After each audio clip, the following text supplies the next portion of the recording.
Hello, welcome to MPPSC classes.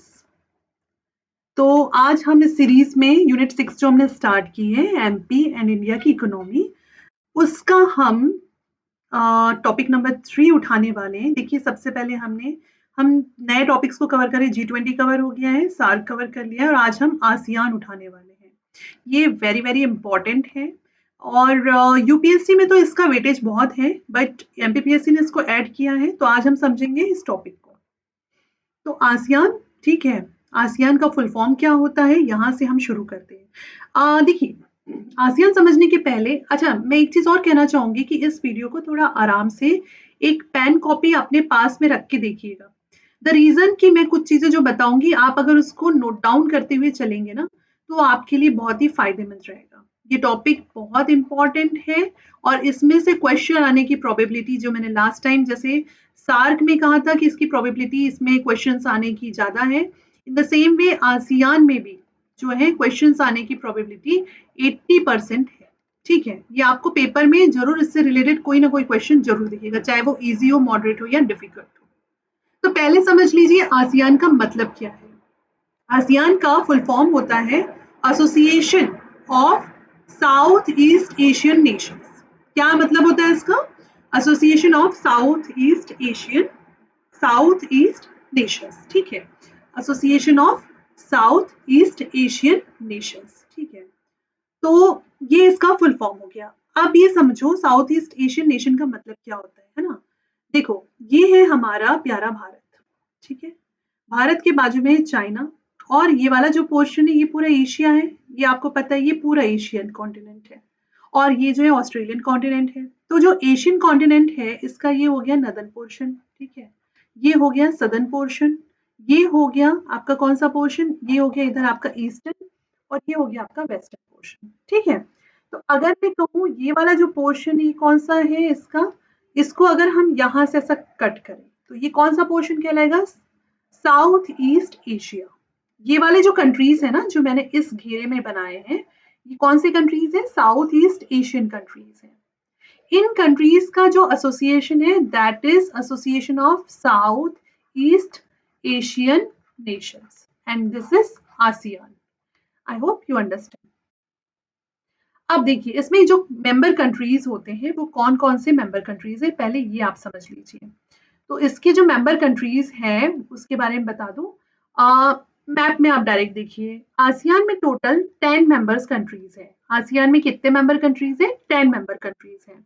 तो ये हो गया म्यांमार, जो ये हमारा इधर इंडिया है ना, इंडिया के पास में वाला जो पोर्शन है हमारा नॉर्थ ईस्ट वाला, उसके पास में म्यांमार आ जाता है। ये इधर इंडिया हो गया। तो ये इंडिया के बगल वाला पड़ोसी हमारा म्यांमार एक हो गया। दूसरा हो गया लाओस, जो छोटा सा कंट्री है, जो एशिया का लैंडलॉक्ड कंट्री है, ठीक है, हम पढ़ते हैं ज्योग्राफी में। उसके बाद तीसरा हो गया आपका वियतनाम। चौथा हो गया आपका कंबोडिया। पांचवा आपका हो जाएगा थाईलैंड। छठवां मलेशिया। सिंगापुर हो गया सातवां। आठवां हो गया इंडोनेशिया। नौवां हो गया Brunei and 10th one is Philippines.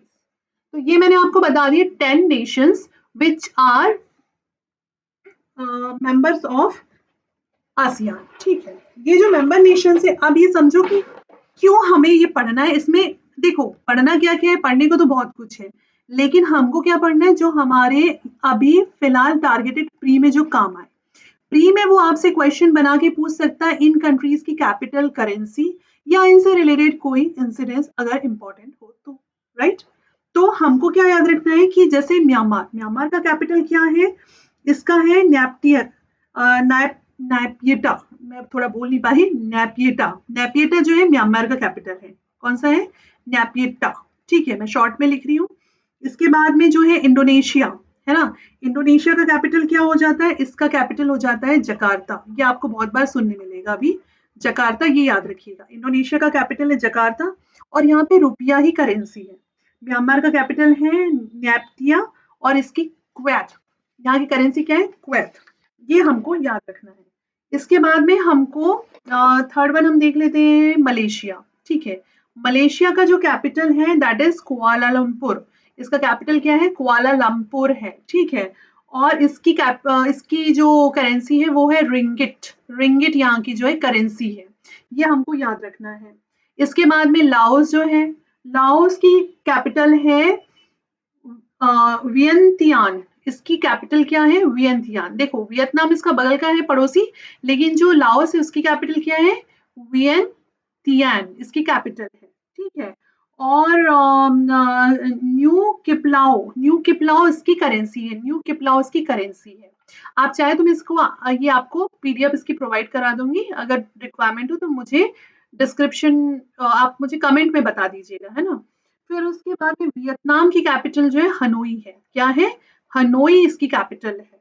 ये हमको याद रखना है। और डोंग यहाँ की करेंसी है। डोंग यहाँ की करेंसी है। ये एग्जाम में पूछ सकता है आपसे, या आप नोट डाउन कर सकते हैं। ठीक है। उसके बाद थाईलैंड, तो थाईलैंड द फेमस थाईलैंड, इसकी कैपिटल है बैंकॉक। ठीक है, बैंकॉक इसकी कैपिटल है। और बाथ यहाँ की करेंसी है। ये आपको याद रखना है। इसके बाद में कंबोडिया हो गया आपका। कंबोडिया मैंने आपको बता ही दिया। कंबोडिया का जो है नोमपेन है। नोमपेन कंबोडिया का कैपिटल है। नोमपेन। ठीक है, ये आपको याद रखना है। और यहाँ का जो बहुत ही इसकी जीडीपी बहुत ही कम है। और यहाँ की जो करेंसी है वो रियाल होता है। एंड ये एक मोनार्की यहाँ पर है अभी। ठीक है। उसके बाद में जो आपका ब्रुनोई है, Brunei is one of the nation.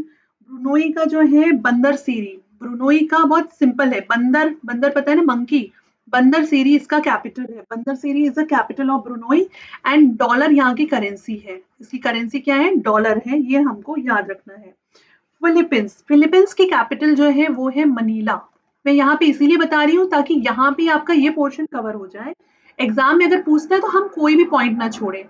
Philippines का कैपिटल क्या है? मनीला है। और पीसो इसकी करेंसी है। पीसो इसकी करेंसी है। ये हमको याद रखना है। सिंगापुर, सिंगापुर की कैपिटल सिंगापुर सिटी है। सिंगापुर की सिंगापुर सिटी कैपिटल है। एंड डॉलर यहाँ की करेंसी है। और ये जो पूरा आसियान नेशन है जिसमें हाईएस्ट जीडीपी सिंगापुर की है और लोएस्ट जीडीपी जो है वो कंबोडिया की। ये आप जरूर याद रखना। ये लोएस्ट जीडीपी वाला कंट्री है, ये हाईएस्ट जीडीपी वाला कंट्री है सिंगापुर। ये दो चीजें आप याद रखना। ठीक है, तो मैं एक बार रिपीट कर दे रही हूँ। म्यांमार का म्यांमार जो इंडिया का नेबर है, ठीक है, इसका कैपिटल क्या है? इसका कैपिटल है नैप्टिया। फिर उसके नैप्येटा, नैप्येटा, नैप्येटा इसकी कैपिटल है। थोड़ा बोलने में डिफिकल्ट है। क्यात इसका करेंसी है। उसके बाद में जो है हमने देखा लाओस। लाओस का कैपिटल क्या है? लाओस का कैपिटल है विंतियान। विंतियान इसका कैपिटल है, हमको याद रखना है।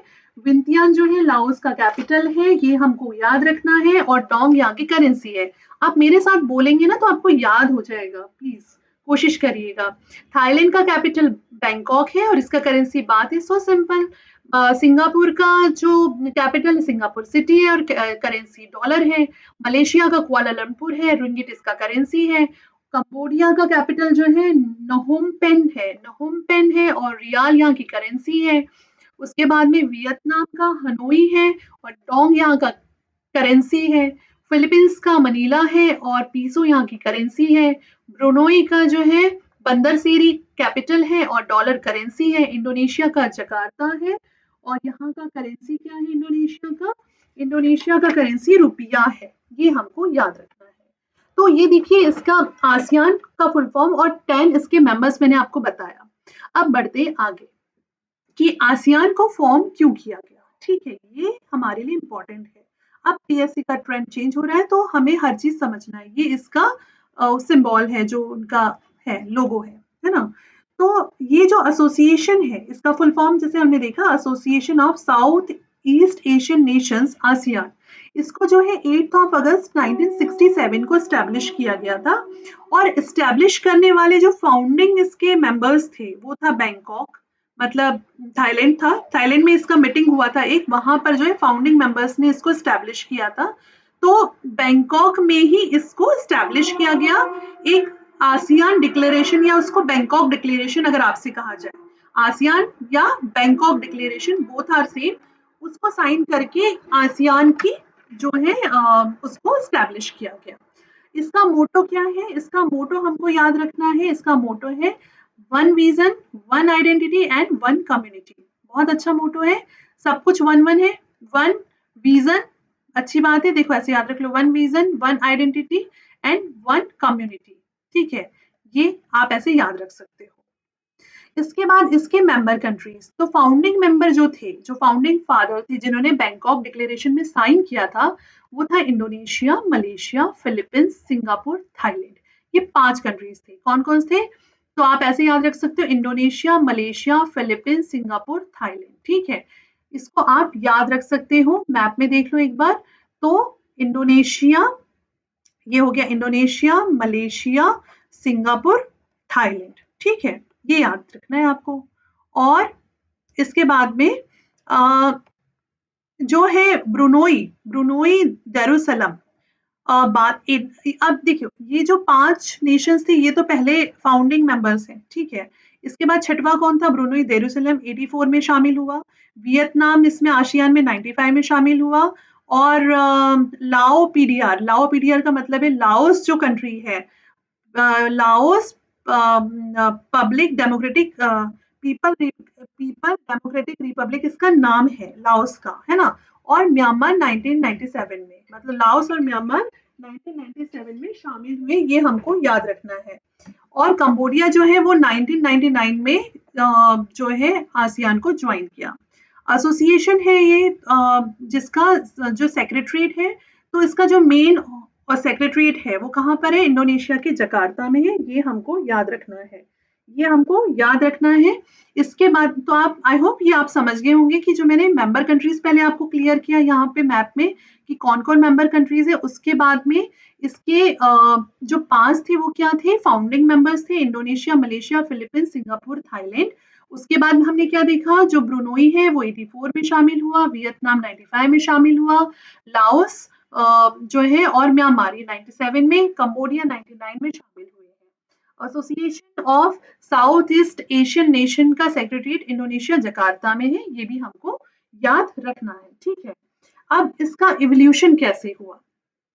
देखो, इवोल्यूशन मतलब कि हिस्टोरिकल बैकग्राउंड एक तरह से हम देखेंगे कि बना कैसे, है ना। तो हमने मोटा मोटा समझ लिया इसके मेंबर्स कब कब जुड़े, ये आप याद रखिएगा, मे बी ये पूछ ले।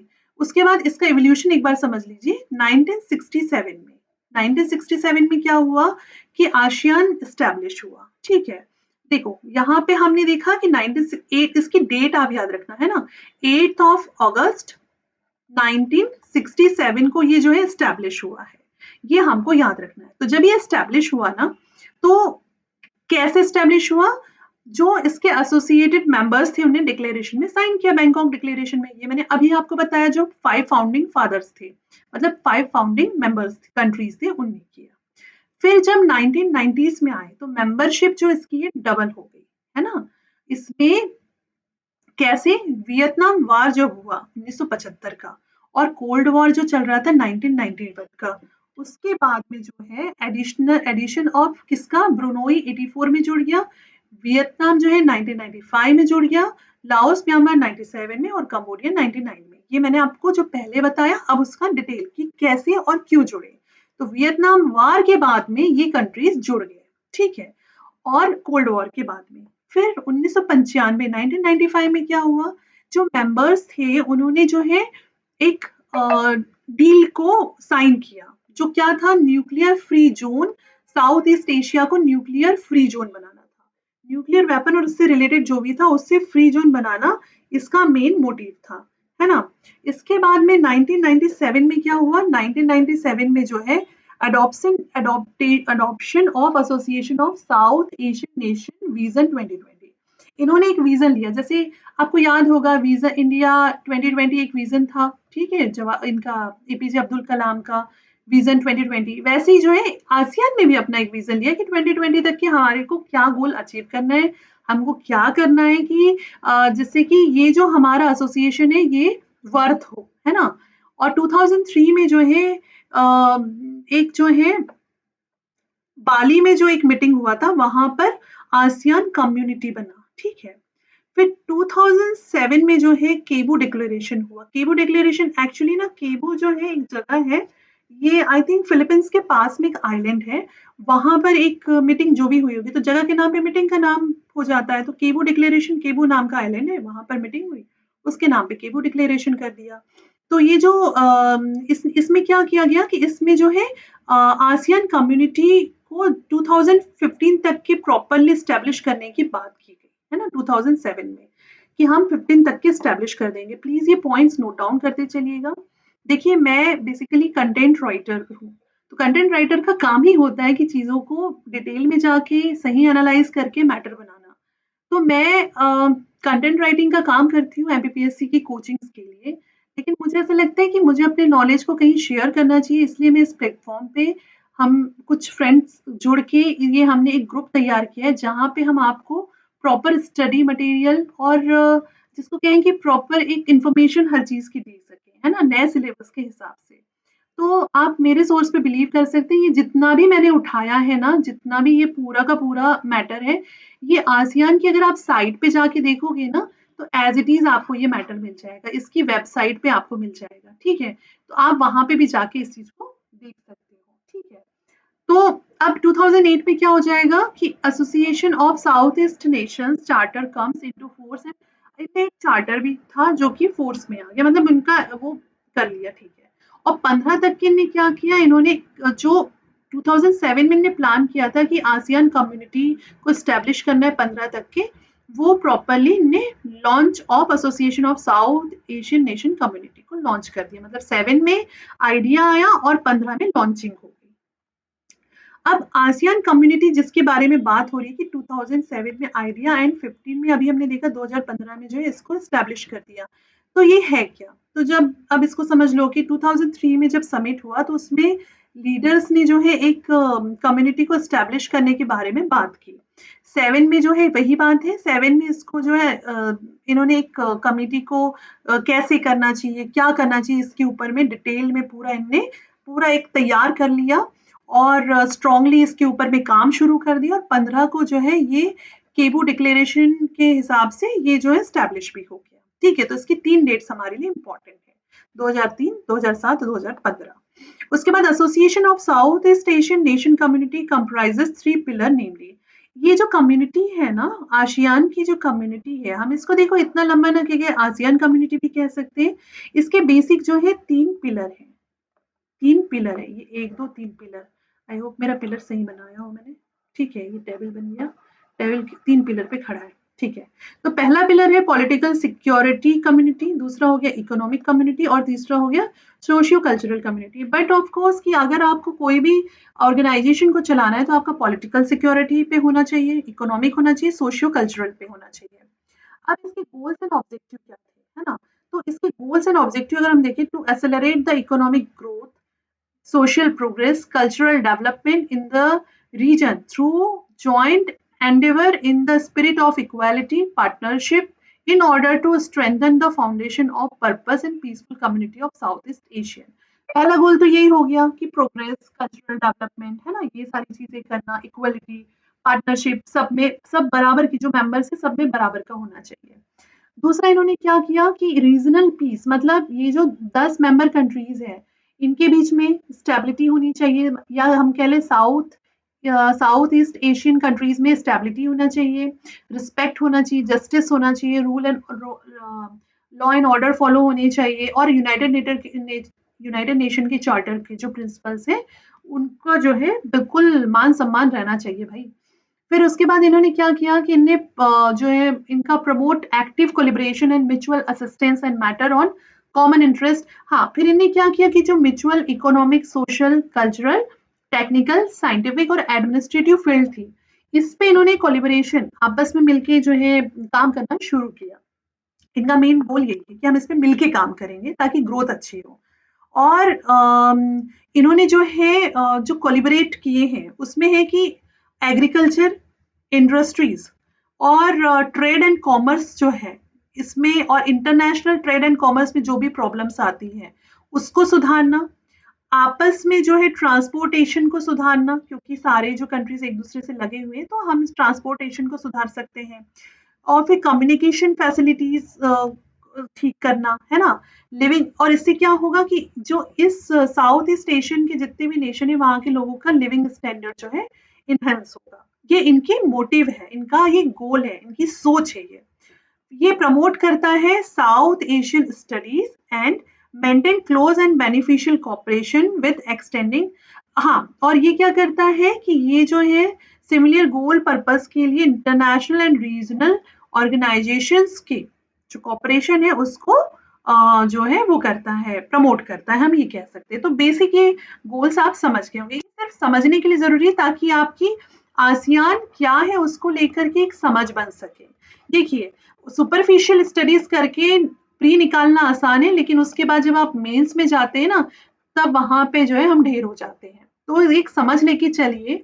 और इट मे बी कि वो क्या क्वेश्चन पूछेगा, कथन कारण में अगर पूछ लिया तो हमारे को विजन क्लियर होना चाहिए, आपको रटना नहीं पड़ेगा, ये टॉपिक आप समझ लीजिए, रटना नहीं पड़ेगा। आसियान का सिग्निफिकेंस क्या है, इसका क्या सिग्निफिकेंस है? तो पहली बात तो आसियान जो है ये थर्ड लार्जेस्ट मार्केट है वर्ल्ड का, और जो कि यूरोपियन यूनियन और नॉर्थ अमेरिका से भी बड़ा है। ये एक बहुत इंपॉर्टेंट पॉइंट है। ये थर्ड लार्जेस्ट मार्केट है किसका, आसियान का, ठीक है, ये इंपॉर्टेंट है। सिक्स लार्जेस्ट इकोनॉमी है वर्ल्ड की, और थर्ड एशिया की है। फिर जो हमारा फ्री ट्रेड एग्रीमेंट है, इसमें जो फ्री ट्रेड एग्रीमेंट इनने किया है उसमें China, Japan, south Korea, India, Australia, New Zealand आते हैं। ये कैसे आते हैं अभी मैं आपको ये आगे बताऊंगी, है ना। ये आप पॉइंट को नोट डाउन करिएगा, इसको मैं आपको आगे बताऊंगी कि कैसे हम हमारे साथ आसियान कैसे फ्री ट्रेड एग्रीमेंट में है। तो चाइना हो गया आसियान कंट्रीज के साथ, जापान हो गया, साउथ कोरिया हो गया, इंडिया हो गया, ऑस्ट्रेलिया हो गया और न्यूजीलैंड हो गया, ठीक है। ये सब इसके आसपास की है क्योंकि ये सारे नेशंस कैसे हैं, इन पैसिफिक ओशन के आसपास है। और ये वाला जो है, जैसे कि अगर ये आसियान है तो इधर इंडिया है, यहाँ चाइना है, फिर यहाँ जापान ले लो, साउथ कोरिया ले लो, इधर ऑस्ट्रेलिया आ जाता है, यहाँ पे जो है आपका न्यूजीलैंड आ जाता है। तो ये इसके आसपास के ही नेशंस हैं। दूसरी बात क्या हो गया, fourth most popular investment destination globally. ये सबसे फेमस पॉपुलर इन्वेस्टमेंट डेस्टिनेशन है। अगर आप वियतनाम जाते हैं तो वो सबसे बड़ा क्लोथ मार्केट है। अगर आप जो है लाओस जाते हैं तो वहाँ पे भी मैन्युफैक्चरिंग यूनिट्स हैं। सिंगापुर है, मलेशिया है, ये सारे कंट्रीज जो है, इंडोनेशिया है, ये सब प्रमोट करते हैं। स्पाइसेस, राइस की बहुत बड़ा मार्केट है ना।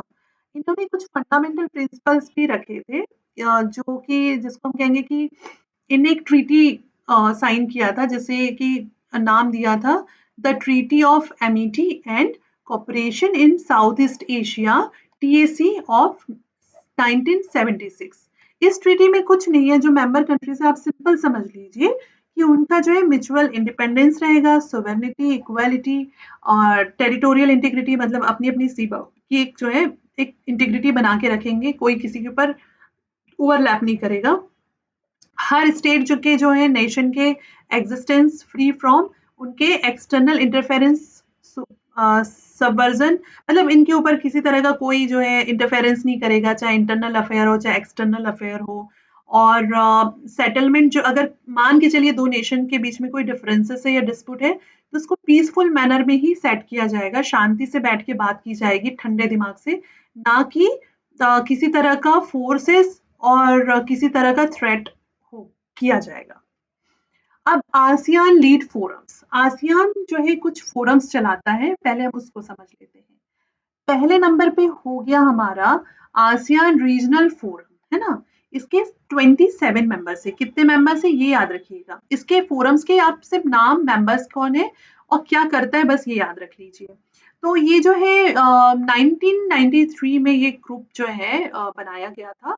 और ये कॉपरेशन, पॉलिटिकल और सिक्योरिटी वाले जो इश्यूज है, देखिए आप एक चीज देखो, इधर पीछे मैं स्लाइड करके बता रही हूँ। ये जो फोरम्स थे हमने इधर पढ़ा था ना कि जब कम्युनिटी बनाई गई थी, तो कम्युनिटी के 3 पिलर्स थे, political security community, economical community और सोशियो कल्चरल कम्युनिटी।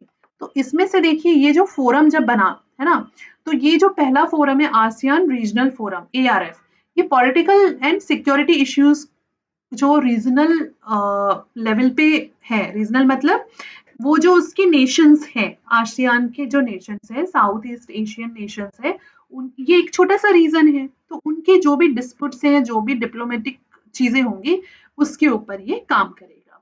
दूसरा आपका हो गया association of South East Asian nation plus 3, है ना। इसको 1997 में बनाया गया था।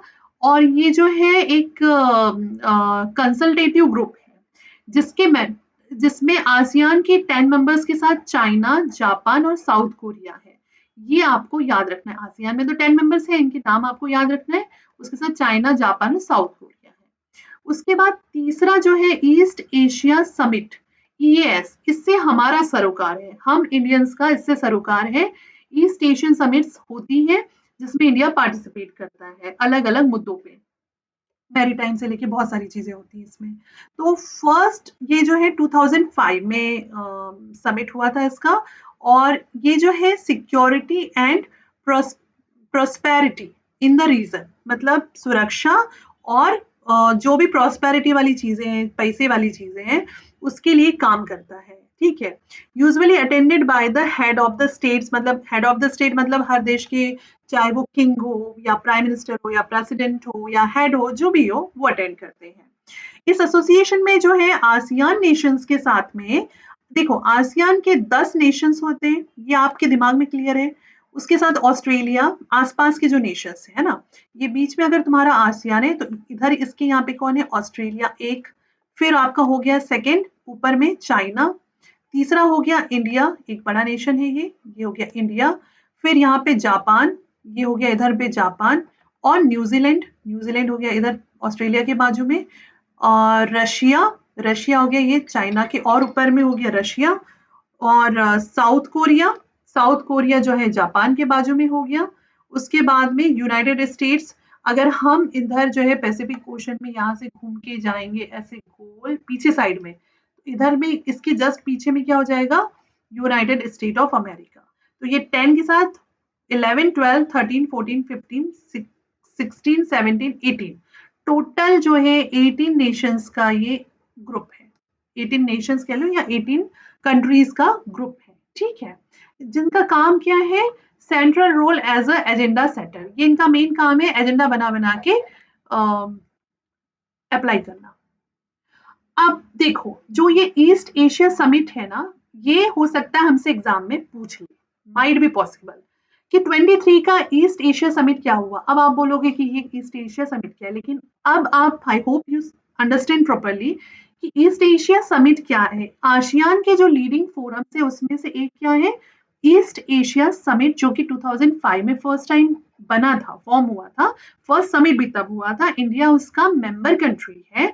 और जो 23 में जो समिट हुआ है, वो समिट जो है कहाँ पर हुआ था, इंडोनेशिया के जकार्ता में हुआ था, ये हमको याद रखना है। और इंडोनेशिया के हेड कौन है, जोको विडोडो, जोको विडोडो।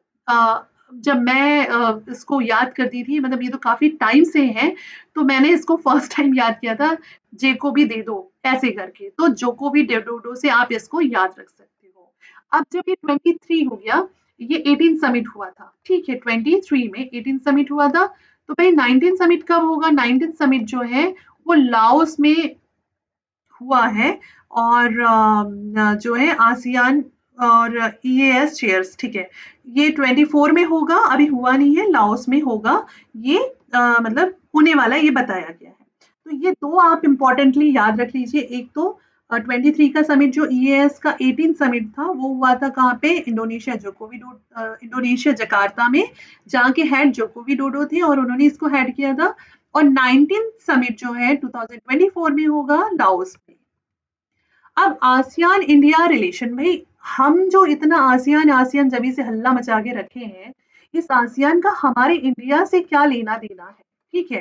तो वो तो हमने देख लिया कि ये जो हमने एक फोरम की बात की, ईस्ट एशिया समिट है ना, because we are the member of East Asia summit. तो इसके की फैक्ट समझ लेते हैं। पहला बात तो ये हो गया कि हम जो है डायलॉग पार्टनरशिप करते हैं। Dialogue partnership ASEAN and India ने स्टैब्लिश की थी 1992 में।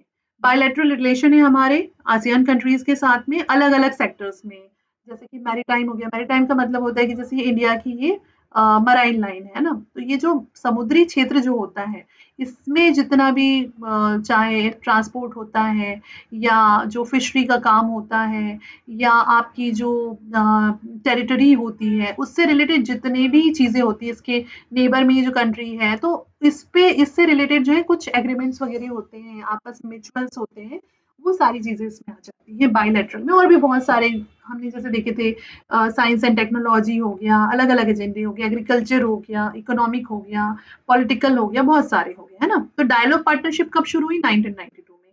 फिर आसियान इंडिया कॉमेमोरेटिव समिट, ये 2018 में हुई थी, जब 25th एनिवर्सरी थी आसियान के डायलॉग पार्टनरशिप की हमारे साथ में, तब ये हुआ था। ठीक है, उसके बाद ASEAN India free trade area, ये फ्री ट्रेड, ये देखो आसियान का ए लगा है, ASEAN India free trade area. तो ये एग्रीमेंट जो है ये 2010 से है, और इसको है प्रमोट करना है trade investment flow between ASEAN and India by reducing traffic and non traffic barriers. मतलब किसी तरह का टैरिफ, जो जो एक्स्ट्रा टैरिफ्स लगते हैं उसको हटाना, जो नॉन टैरिफ है उसको देखना क्या करना है, ताकि जो भी ट्रेड दो कंट्रीज के बीच में हो रहा है वो बहुत अच्छे से हो सके। किसी तरह की जो है मतलब आप कोई जिसको कहेंगे कि अगर बिजनेस चल रहा है या आप कोई ट्रेड कर रहे हो तो उसमें कोई दिक्कत ना आए, है ना। एक्सपोर्ट कर रहे हो, आप इंपोर्ट कर रहे हो आसियान कंट्रीज के साथ में, तो इजीली हो सके, तो इसको बोलते हैं फ्री ट्रेड पॉलिसी। उसके बाद नंबरिंग रिपीट हो गई है। ये हो गया आपका कनेक्टिविटी इनिशिएटिव्स। तो इसमें है कि हमने कनेक्टिविटी इनिशिएटिव के लिए जो है India Myanmar Thailand trilateral highways बनाए इसमें, और Kaladan multi modern transit transport project भी चालू किया है। ठीक है, ये आपको मैं अभी आगे बताऊंगी डिटेल में, अभी पहले आप एक समरी के फॉर्म में समझ लीजिए। आसियान इंडिया इकोनॉमिक कॉपरेशन भी है, जिसमें कि इंडिया इकोनॉमिक टाइज है आसियान नेशंस के साथ में, ताकि ट्रेड जो है बढ़ सके, कई गुना बढ़ सके। मैन्युफैक्चरिंग हो गया, टेक्नोलॉजी हो गया, इंफ्रास्ट्रक्चर में हो गया। ठीक है, उसके बाद में सिक्स्थ है कि कल्चरल एक्सचेंज, कि हम जो है कल्चरल एक्सचेंज में जो है लोगों को यहाँ से वहाँ भेजते हैं, वहाँ के बच्चों को यहाँ बुलाया, यहाँ के बच्चों को वहाँ बुला लिया। कॉलेज के कुछ प्रोग्राम है, एकेडमिक्स के प्रोग्राम है, इवन पार्लियामेंट के जो मेंबर्स हैं उनको भी जो है इंडिया के आसियान नेशन में जाते हैं, आसियान के इंडिया में आते हैं। ऐसे बहुत सारे कल्चरल एक्सचेंज, ताकि हम एक दूसरे को अच्छी तरह से समझ सकें, और ये जो ऊपर की जितने भी चीजें हमने की है उसमें हम काम अच्छे से कर सकें।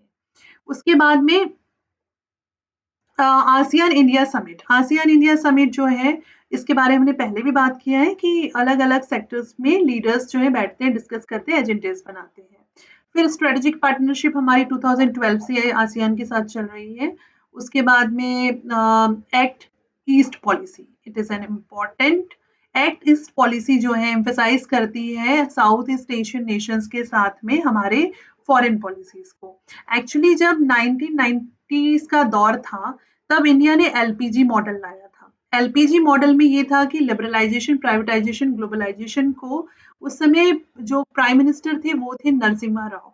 उन्होंने इस चीज को बहुत प्रमोट किया था, और मनमोहन सिंह उनके उस समय पॉलिसी मेकर थे। तो उस समय हमने जो है पूरी तरह से जो है ओपन मार्केट कर दिया था इंडिया को, ताकि हमारी ग्रोथ अच्छी हो सके, और उसका फायदा भी हुआ। फिर जब तो उस समय इन्होंने ही पॉलिसी लाई थी लुक ईस्ट पॉलिसी। इन्होंने कौन सी पॉलिसी लाई थी? Look east policy. उसके बाद क्या हुआ कि 2014 में जब मोदी गवर्नमेंट आती है, तो उन्होंने जो है इस पॉलिसी को और आगे बढ़ाते हुए इसको लुक ईस्ट की जगह क्या कर दिया? एक्ट ईस्ट पॉलिसी कर दिया। इसको क्या कर दिया? एक्ट ईस्ट पॉलिसी कर दिया। ये उन्होंने चेंज किया, तो जिससे कि हमने जो है उनके साथ में आसियान के साथ हमारे रिलेशंस और स्ट्रॉन्ग हो गए। रीजनल सिक्योरिटी कोऑपरेशन, तो बहुत सारे कोलिबरेशन हमारे उनके साथ हुए हैं, जैसे कि ये सभी हमने डिस्कस किया, ईस्ट एशिया समिट हो गया, फिर रीजनल फोरम्स है, आसियान रीजनल फोरम्स है, ऐसे बहुत सारे हैं। अब इंडिया एंड आसियान, देखिए जो लुक ईस्ट पॉलिसी, इसको थोड़ा सा हम डिटेल में देख लेते हैं। आज का लेक्चर में थोड़ा लंबा ले रही हूँ, उसके पीछे रीजन है, मैं चाहती हूँ टॉपिक आपको पूरा एक बार में क्लियर हो। तो थोड़ा समय जरूर लगेगा, लेकिन ये आपका कॉन्सेप्ट अच्छा मजबूत करेगा, जो आपको प्री और मेंस दोनों में फायदा करेगा। किसी तरह की कोई दिक्कत हो, कुछ दिक्कत हो, तो आप प्लीज कमेंट सेक्शन में जरूर बताया करिए, इससे हमारा मोटिवेशन बना रहता है। India focus on strengthen multi faced relationship with ASEAN, और जो है इसमें जो मैं आपको बताना चाहती हूँ, हाँ, ये जो 1990s का मैंने आपको बताया लुक ईस्ट पॉलिसी थी, ठीक है। अभी हमने उसको किस में कन्वर्ट कर दिए? एक्ट ईस्ट पॉलिसी में कर दिए हैं, ठीक है, ये मैंने आपको बता ही दिया। उसके बाद में ये 1990s में थी, which lead India as a become a sectoral partner of ASEAN, हम सेक्टोरल पार्टनर थे उसके इन 1992 में, ठीक है, हम उसके बन गए थे। फिर हम इसके डायलॉग पार्टनर कब बने? 1996 में। और समिट लेवल के पार्टनर कब बने? 2002 में। मतलब हमारे रिलेशन डे बाय डे इसके साथ में स्ट्रॉन्ग होते गए कि जब 92 की बात थी तो हम सेक्टोरल पार्टनर थे, डायलॉग पार्टनर 96 में हो गया और समिट लेवल पार्टनर 2002 में हो गए। India ASEAN strategic partnership acquired a new momentum with the announcement of Act East Policy 12 summit जब 2014 में हुई थी तब, ठीक है, ये मैंने आपको क्लियर कर ही दिया है, जकार्ता में हुई थी, ठीक है। तो 25 ईयर्स डायलॉग पार्टनरशिप के हमारे हो चुके हैं, 15 साल हमारे समिट लेवल पार्टनरशिप के हो गए, 5 साल स्ट्रेटेजिक पार्टनरशिप के हो चुके हैं। अब इकोनॉमिक कोऑपरेशन में अगर हम बात करें तो आसियान जो इंडिया का 4th लार्जेस्ट ट्रेडिंग पार्टनर है। हमारा जो पूरा व्यापार होता है ना, वो हमारा 4th लार्जेस्ट ट्रेडिंग पार्टनर है, ये बहुत बड़ी बात है। और हमारा जो 6% ऑफ इंडिया का ओवरऑल ट्रेड है, 6% जो बिजनेस है हम आसियान के साथ करते हैं। 28% जो टोटल एक्सपोर्ट है वो भी किसके साथ में? फ्री ट्रेड एरियाज जो बना के रखे इंडिया और आसियान के, जो फ्री ट्रेड एरियाज है जहाँ पे कि किसी तरह के टैरिफ्स नहीं होते हैं या टैरिफ की लिमिट्स होती है बहुत ही मिनिमम, उससे हम 28% बिजनेस करते हैं। और एआईबीसी का मतलब होता है Asian nation Indian business council. ये सेटअप हुआ था 2003 में। और इससे जो है प्राइवेट सेक्टर्स, एआईबीसी मतलब एशियन आसियान के साथ में जितने कंट्रीज है, तो आसियान का ए हो गया आसियान इंडिया बिजनेस काउंसिल, है ना, आसियान इंडिया बिजनेस काउंसिल इसका फुल फॉर्म है, बहुत सिंपल है। 2003 में स्टैब्लिश हुआ था जिससे कि प्राइवेट सेक्टर की जो मेन बड़े बड़े जिसको कहेंगे कि तुर्रम खान थे, उनको जो है एक सिंगल प्लेटफॉर्म प्रोवाइड कराना पूरे आसियान नेशन और इंडिया में, ताकि हमारे पास मैक्सिमम बिजनेस आ सके। और उसका आउटपुट क्या दिख रहा है? ये 6% का ओवरऑल ट्रेड और 28% का एक्सपोर्ट, है ना। मेजर एक्सपोर्ट जो इंडिया का रीजन जो है वो ship boat, floating structure, mineral oil, meat, इसका होता है। और मेन इंपोर्ट हम क्या करते हैं आसियान कंट्रीज से? टेलीकॉम इक्विपमेंट्स जो है, जितने भी मतलब गजेट्स रहते हैं, इलेक्ट्रॉनिक मशीनरी है, मिनरल फ्यूल है, मिनरल ऑयल्स हैं, एनिमल वेजिटेबल फैट है, पाम ऑयल है, ऑयल्स हैं, क्योंकि पाम ऑयल सबसे ज़्यादा इन्हीं नेशंस में होता है। और सोशियो कल्चर में जो है डिप्लोमेटिक देखिए जैसे मैंने आपको बताया था, पीपल टू पीपल इंटरेक्शन इसमें होता है, जिसमें कि स्टूडेंट को इंडिया से बाहर, बाहर से इंडिया, बाहर के बच्चों को, आसियान के बच्चों को इंडिया में, डिप्लोमेट्स की जो है इसमें स्पेशल ट्रेनिंग कोर्सेस होते हैं, पार्लियामेंट्रियंस मतलब एमएलए एमपीज के एक्सचेंज प्रोग्राम्स चलते हैं, ट्रेनिंग प्रोग्राम्स चलते हैं। फंड्स में क्या है? Finance has been provided to ASEAN countries from the following funds. हमारे 3 फॉलोइंग फंड्स है। एक हो गया association of South Asian nations मतलब आसियान इंडिया कॉरपोरेशन फंड, इसको ऐसे भी कह सकते हैं आसियान इंडिया कॉरपोरेशन फंड, बहुत इंपॉर्टेंट है, पूछ सकता है। ASEAN India science and technology development fund, ASEAN India green fund, ये भी हो सकता है, ठीक है, ये हमको याद रखना है। अब देखो एक दिल्ली डिक्लेरेशन है, ये भी समझ लो, थोड़ा लंबा लेक्चर हो रहा है बट इट इज, ये बहुत इंपॉर्टेंट है इसलिए मैं बता रही हूँ। To identify cooperation in a maritime domains as a key area of cooperation under ASEAN India strategic partner. जो इसमें दिल्ली डिक्लेरेशन है ना, इसमें ये जैसे मैंने पहले बताया था कि जो हमारी मैरीटाइम, ये जो हमारा जो मरीन लाइन वाला जो पोर्शन है, इसमें जो ये यहाँ पर जो है स्ट्रेटेजिक पार्टनरशिप आसियान नेशंस के साथ, चाहे वो ट्रेड हो सकता है, कॉमर्स हो सकता है, कल्चरल हो सकता है, टूरिज्म हो सकता है ना, एनीथिंग साइंटिफिक कोई चीजें हो सकती हैं, या हमारी कोई, हमको वहाँ पे जैसे मिसाइल लॉन्चिंग के लिए स्टेशन चाहिए, या हमको कोई वो टेलीस्कोप स्टैब्लिश करना है, बहुत सारी चीजें हो सकती हैं। तो ये अलग अलग इसमें डिक्लेरेशन में जो है ये सारी चीजों को इंक्लूड किया गया था, बस इतना समझ लीजिए। Apart from ASEAN, India has taken other policy initiative in the region. हम आसियान के अलावा भी अलग और हमारे पास में जो रीजनल एसोसिएशन है, जैसे कि बिम्स्टेक है, एमजीसी है, ये जनरली मैं आपको बता रही हूँ, एशियन यूरोपियन मीटिंग्स है, ईस्ट एशिया समिट्स है ना, आसियान रीजनल फोरम है, और आसियान के साथ में जो है मिनिस्टर्स मीटिंग होती है, ADMM होता है। 2017 में जो है ये मीटिंग इंदौर में हुआ था, मुझे ऐसा याद है। मिनिस्टर्स मीटिंग हुआ था, डिफेंस मिनिस्टर नहीं, नॉर्मल मिनिस्टर मीटिंग्स हुआ था। फिर कनेक्टिविटी, कनेक्टिविटी में ये है ये बहुत इंपॉर्टेंट है, ये आपके एग्जाम पॉइंट से कनेक्टिविटी इंपॉर्टेंट है। बता रही हूँ कैसे कि देखो हमने ना आसियान के साथ में 2013 में जो है एक थर्ड डायलॉग पार्टनर बने, ठीक है।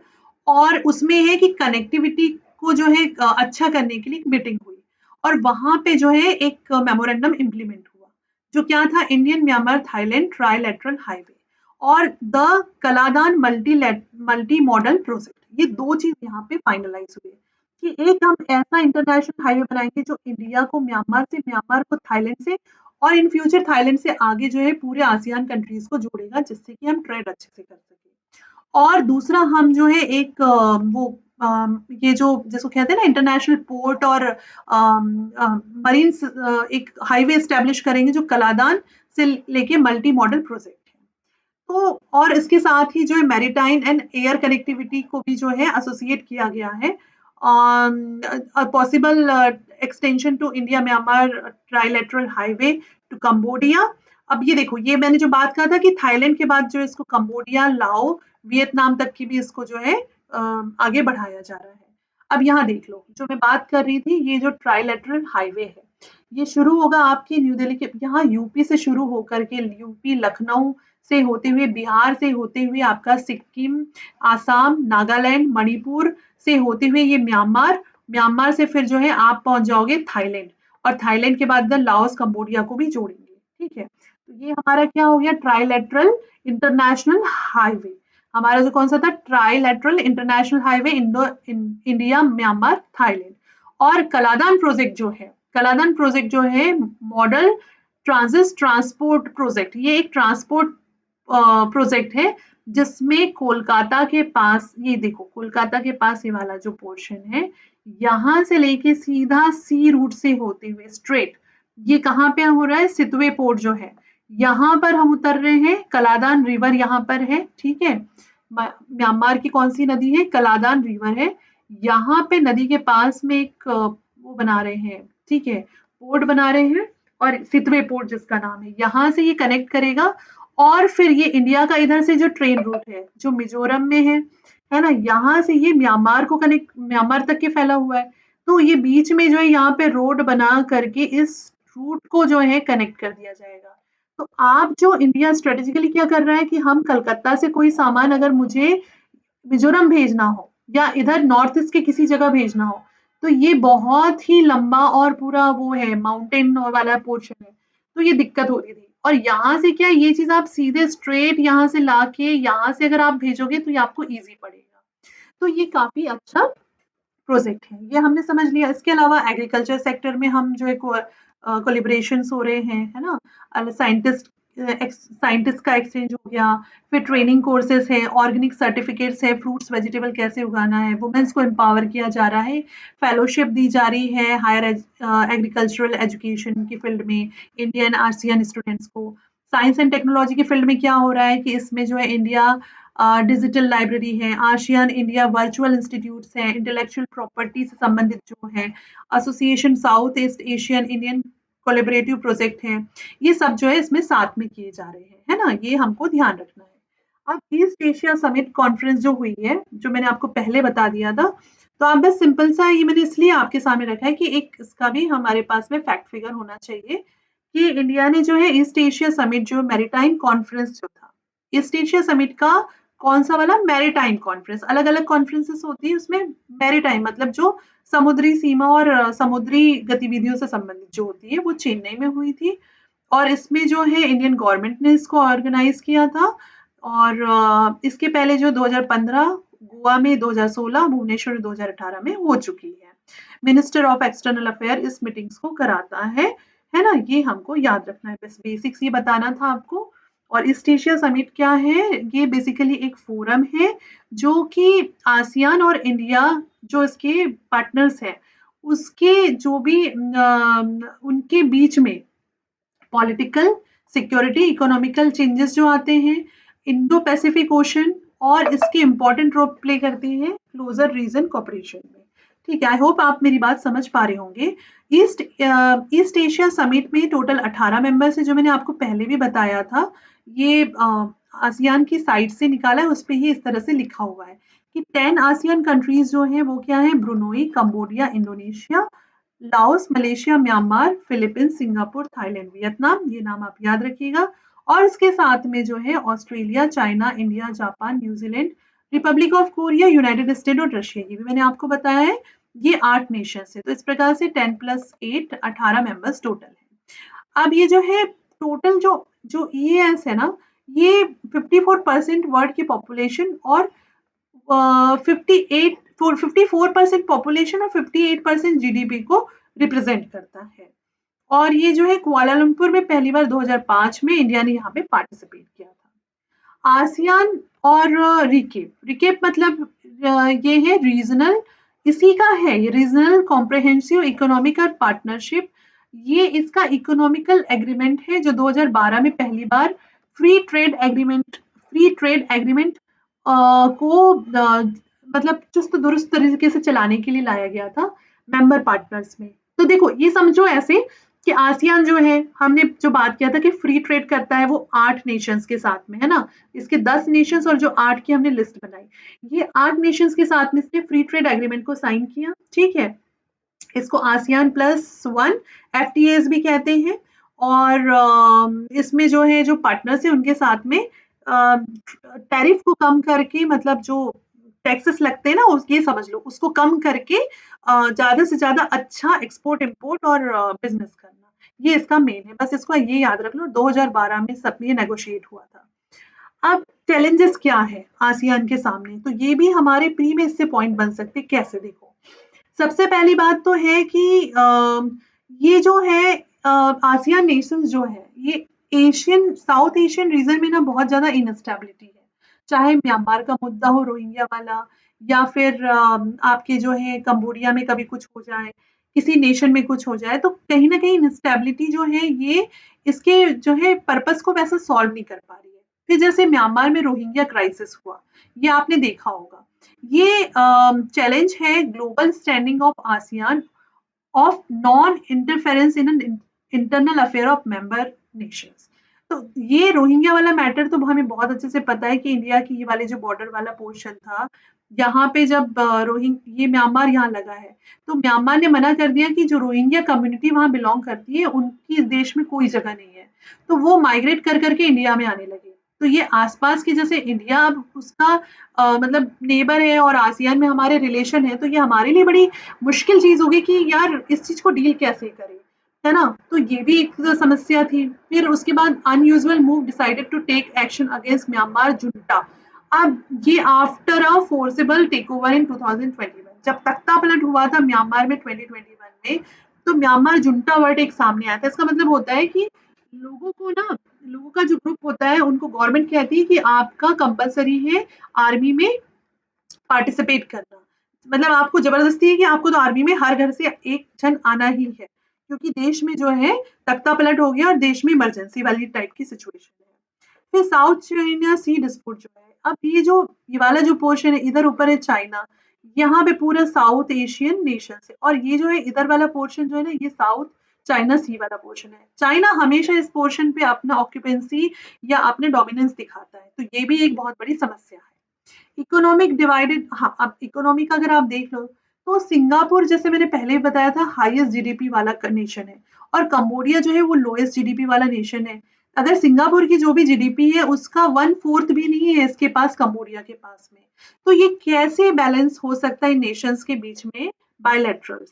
फिर उसके बाद पॉलिटिकल सिस्टम्स की अगर हम बात करें, तो कोई नेशन डेमोक्रेटिक है, कोई कम्युनिस्ट है, कोई जो है ऑटोक्रेट है, कोई जो है आपके मोनार्की है। मतलब इस तरह से कहीं ना कहीं इनके बीच में जो है आपस में एक वो म्यूचुअल्स नहीं है same.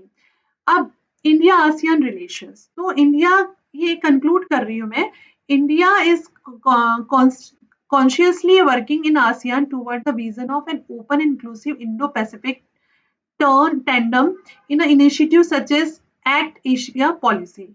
It act east policy, हम इनके साथ क्या काम करते हैं, एक्ट ईस्ट पॉलिसी करते हैं।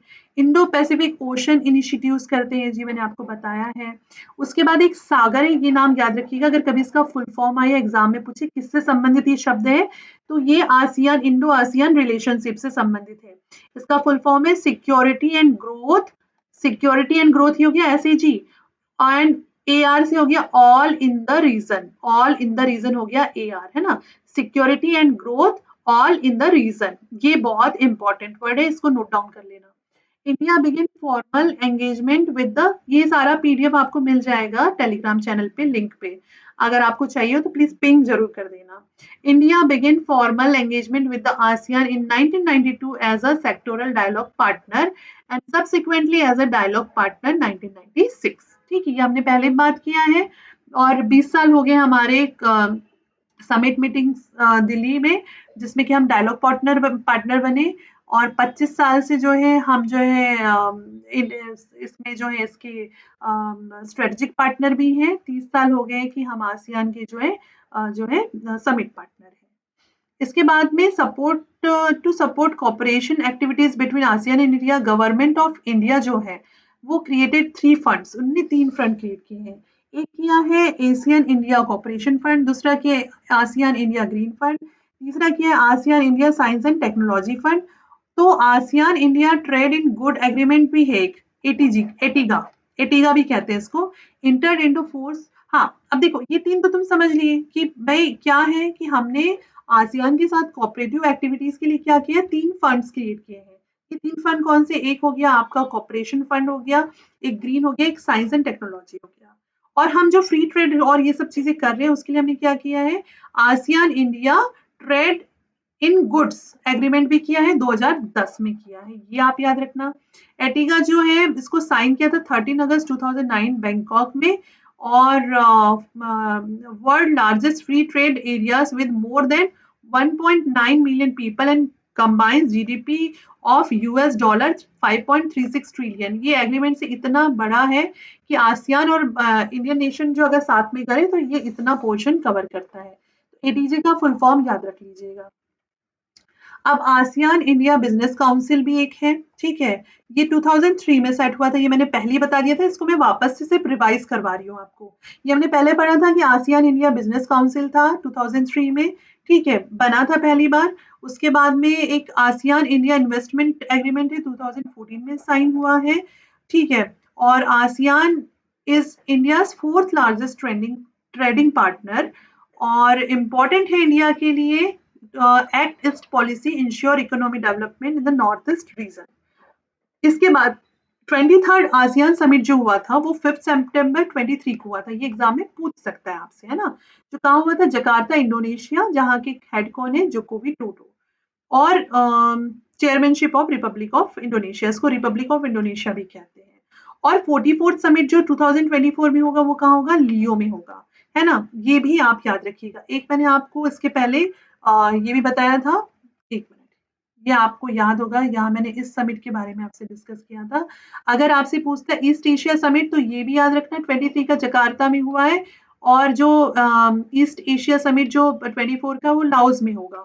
तो जहाँ पे ये मेन समिट होगा, है ना, वहीं पर आपका कौन सा समिट होगा, EAS भी होगा, ये आपको याद रखना है, ठीक है। ये तो बहुत इंपॉर्टेंट है, ये तो डेट्स आप याद ही रख लो, पूछ सकता है ना, कुछ पूछे ना पूछे। फिर इसकी पहली समिट कब हुई थी, तो पहली समिट जो है 1976 में हुई थी। डेट याद रखें तो रखिए, ईयर जरूर याद रखिए, 24 फरवरी 1976 में हुई थी इंडोनेशिया में, और होस्ट सिटी थी बाली, ये आपको याद रखना है, ठीक है। इसके बाद Malaysia, Philippines, Singapore, Thailand, Vietnam, Brunei, Cambodia में हुई। उसके बाद 9th 2003 वाली इंपॉर्टेंट हो जाती है क्योंकि इसमें एग्रीमेंट साइन हुआ था, इंडोनेशिया में हुई थी। 2004 लाओस हो गया, 5 मलेशिया हो गया, 7 की इंपॉर्टेंट है जो फिलीपींस के मंडुआ में हुई थी। उसके बाद में सिंगापुर में हुई, थाईलैंड में हुई है 2009 की। फिर हम 18 में आ जाएंगे तो 18 की सिंगापुर में हुई। और देखो साल में 2 समिट्स होती हैं इनकी, एक कंट्री में 2 समिट होती है, जैसे 22nd 23rd हुई तो सिंगापुर में हुई, 24th 34 सॉरी 34th 35 थाईलैंड में हुई, फिर 36 37 वियतनाम में हुई, ऐसे याद रखना है ना, कंफ्यूज मत होना। और ये जो भी लेटेस्ट हुई है जो हमने अभी डिस्कस किया तो 43rd समिट है, ये जो है 23rd 2023 में इंडोनेशिया में हुई, जकार्ता में हुई। 44 जो है अप्रैल मई 24 में प्लान है, जो कहाँ पर होने की प्लान है, लाओस में प्लान है इसका। और उसके बाद जो है 45th भी जो है वो भी लाओस में ही होगी, है ना। 44th 45th लाओस में होगी, 42nd एंड 43rd का इंडोनेशिया में। तो आई होप कि यहाँ पे आज मैंने जो आपको आसियान से रिलेटेड चीजें बताई है ये आपको क्लियर हो गई होगी। सबसे पहले हमने देखा कि आसियान का फुल फॉर्म क्या है, इसके मेंबर कंट्रीज क्या हैं, और ये काम कैसे करता है, इसके मेन ऑर्गेनाइजेशंस क्या हैं, इसके जो मेंबर कंट्रीज है इससे क्वेश्चंस बनने के फुल चांसेस है, फुल फॉर्म से फुल चांसेस है, कब ये फॉर्म हुआ इससे फुल चांसेस है क्वेश्चन बन जाए, ऑर्गेनाइजेशन के इसके जो जुड़े हुए जो ओरिजिनल ऑर्गेनाइजेशन उससे क्वेश्चन बन सकता है। सो थोड़ा लंबा वीडियो है लेकिन ये वीडियो आपकी पूरी प्रॉब्लम को सॉल्व करेगा। So thank you so much for watching this video. I hope कि ये आपकी प्रिपरेशन को जो है वेटेज देगा, और आपको सेशन अच्छा लगा हो तो प्लीज कमेंट करके बताइए। इसके बाद में हम नेक्स्ट टॉपिक शुरू करेंगे। Thank you so much for watching this